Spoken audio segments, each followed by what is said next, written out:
അപ്പോൾ ഇന്ന് നമുക്കൊരു ഷവർമ ബോക്സ് തയ്യാറാക്കാം. അതിനായിട്ട് കുറച്ച് വെജിറ്റബിൾസൊക്കെ ഇവിടെ എടുത്ത് വെച്ചിട്ടുണ്ട്. നിങ്ങളുടെ കയ്യിൽ എന്തൊക്കെയാണോ അതൊക്കെ കൊത്തി വെട്ടിമുറിച്ച് ഇതിലേക്ക് ഇട്ട് കൊടുക്കാം കേട്ടോ.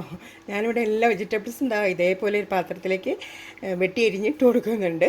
അതുപോലെ ഇതിലേക്ക് നമുക്ക് മയണൈസ് വേണം, അതുപോലെ കെച്ചപ്പ് ആവശ്യമുണ്ട്, പെപ്പർ പൗഡർ ആവശ്യമുണ്ട്.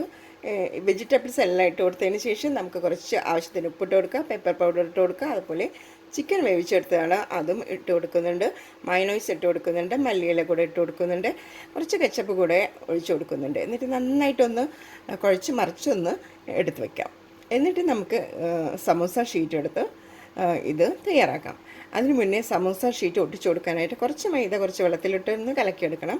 എന്നിട്ട് സമൂസ ഷീറ്റ് ഇതേപോലെ പ്ലസ് ഷേപ്പിൽ വെച്ചിട്ട് നടുവിൽ കുറച്ച് മസാലയും കൂടിയും വെച്ച് ഈ പേസ്റ്റ് കണ്ടില്ലേ, മൈദ ഒക്കെ ഒന്ന് വിരട്ടിയെടുത്ത് ഒന്ന് ഒട്ടിച്ചെടുക്കാം. ഇതുപോലെ ഒരു ബോക്സായിട്ട് നമുക്ക് ഒട്ടിച്ചെടുക്കാം. ഈ ബോക്സ് എല്ലാം ഒട്ടിച്ചെടുത്തതിന് ശേഷം നമുക്ക് എണ്ണയിലിട്ട് കൊടുത്ത് ഒന്ന് നന്നായിട്ടൊന്ന് ഫ്രൈ ആക്കി എടുക്കാം. ഷവർമ ബോക്സ് തയ്യാറായി. നല്ല ടേസ്റ്റാണ്. അതുപോലെ ഏറ്റവും എളുപ്പത്തിൽ തയ്യാറാക്കാൻ പറ്റും. എല്ലാവരും ഒന്ന് ട്രൈ ചെയ്ത് നോക്കാം.